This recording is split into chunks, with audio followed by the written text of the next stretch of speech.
हाय, hello, नमस्कार. मी तुमच्या सगळ्यांची लाडकी रेश्माच किचनमध्ये तुमचं स्वागत करते.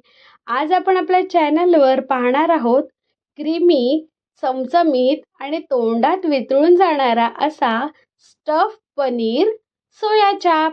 चला तर मग बघूया आपण ही स्टफ पनीर सोया चापची रेसिपी मी कशी बनवलेली आहे. याच्यासाठी मी सोया चाप घेतलेले आहेत. ते वॉश करून मग त्याला एक कट द्यायचा आणि कट दिल्यानंतर त्याच्या आतमध्ये जी स्टिक असते ती काढून घ्यायची. काढायला थोडी कठीण असते, पण सुरीच्या साहाय्याने काढायचा प्रयत्न केला का ती बरोबर निघते. मग त्याच्यामध्ये मी अद्रक लसूणची पेस्ट, हळद, मसाला, गरम मसाला, किचन किंग मसाला, चिकन मसाला, लाल मसाला, जे मसाले तुम्हाला आवडतात, जे तुमच्या घरामध्ये अवेलेबल आहेत ते घालायचे आणि मीठही घालायचं आणि दहीही घालायचं. मग हे सगळं घालून ह्या सोया चापला खूप छान मॅरिनेट करून घ्यायचं. हां, आणि ह्याच्यामध्ये आपण चाट मसालाही ॲड केलेला आहे. चाट मसाला ॲड केल्यामुळे त्याची टेस्ट अजूनच वाढते आणि खूप चटपटीत आणि मसालेदार आणि खूपच छान लागतात. तुम्ही ही रेसिपी एकदा नक्की ट्राय करा. दही लावून आपण हे छानपैकी मॅरिनेट होण्यासाठी फ्रीजमध्ये अर्धा तास ठेवून देणार आहोत. आणि मग त्याच्या आतमध्ये जी आपण पनीरची स्टफिंग भरणार आहोत ती तयार करून घेणार आहोत. मॅरिनेट करताना फक्त वरून वरून मॅरिनेट करायचं नाही. आपण ह्या सोया चापला मधून कट दिलेला आहे, तर त्या कटमध्येही चांगलं मॅरिनेशन गेलं पाहिजे असं छान मॅरिनेशन करायचं. आता मी पनीरमध्ये फक्त कोथिंबीर ॲड केलेली आहे आणि थोडासा गरम मसाला आणि थोडंसंच मीठ घातलेलं आहे. मीठ जास्त घालायचं नाही, कारण मॅरिनेशनमध्ये पण घातलेलं आहे. याच्यामध्ये तुम्ही आवडीनुसार कांदा किंवा दुसऱ्या व्हेजीसही ॲड करू शकता.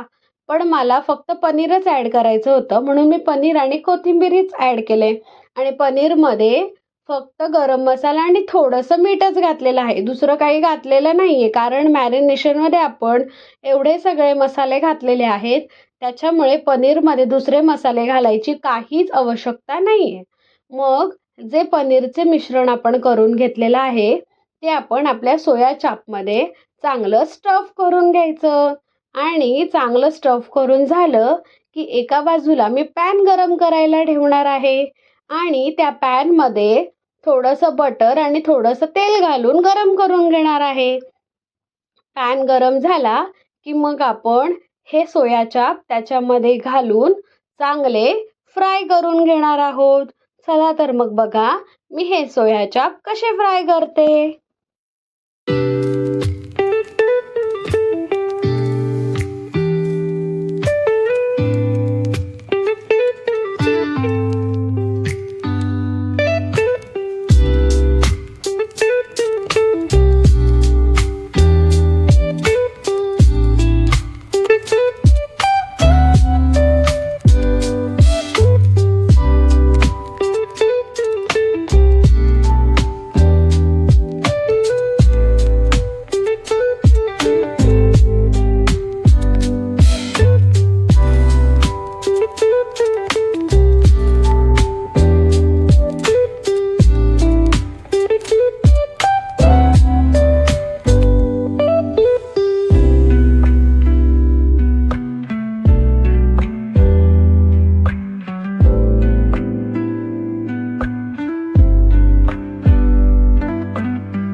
हे अख्खे सोया चाप चांगले क्रिस्पी झाले की मग कालत्याच्या साहाय्याने मी त्याचे तुकडे करून घेणार आहे.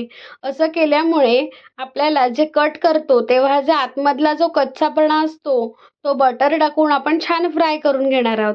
म्हणजे पूर्ण सोया चापचा प्रत्येक बाईट हा बटरमध्ये फ्राय केला जाईल आणि तो खूप छान क्रिस्पी होईल. इथून वरती मी फ्रेश क्रीमी ॲड करत आहे. म्हणजे फ्रेश क्रीममध्येही हे शिजेल आणि तोंडात घातल्यावर चांगलं वितळेल आणि खूप छान चव देईल. तुम्ही बटर आणि भरपूर फ्रेश क्रीम वापरून हे त्याच्यामध्ये शिजवा. इतकं छान लागतं की ही रेसिपी तुम्ही एकदा नाही तर सारखी सारखीच करत राहाल. अशा प्रकारे मी बटरमध्ये हे सोया चाप खूप छान पद्धतीने शिजवून क्रिस्पी होईपर्यंत, म्हणजे वरतून क्रिस्पी आणि आतमधून हे सॉफ्ट राहतात. तोंडात घातल्यावर हे लगेच वितळतात. अशा पद्धतीने मी छानपैकी त्याला फ्राय करून घेते. मग मी एका प्लेटमध्ये सर्व करणार आहे. तुम्हाला ही रेसिपी कशी वाटली ती नक्की कमेंट करून सांगा. रेश्माज होम किचन या यूट्यूब चॅनलला नक्की सबस्क्राईब करा. माझा व्हिडिओ लाईक करा, शेअर करा आणि पाहत राहा. Thank you so much.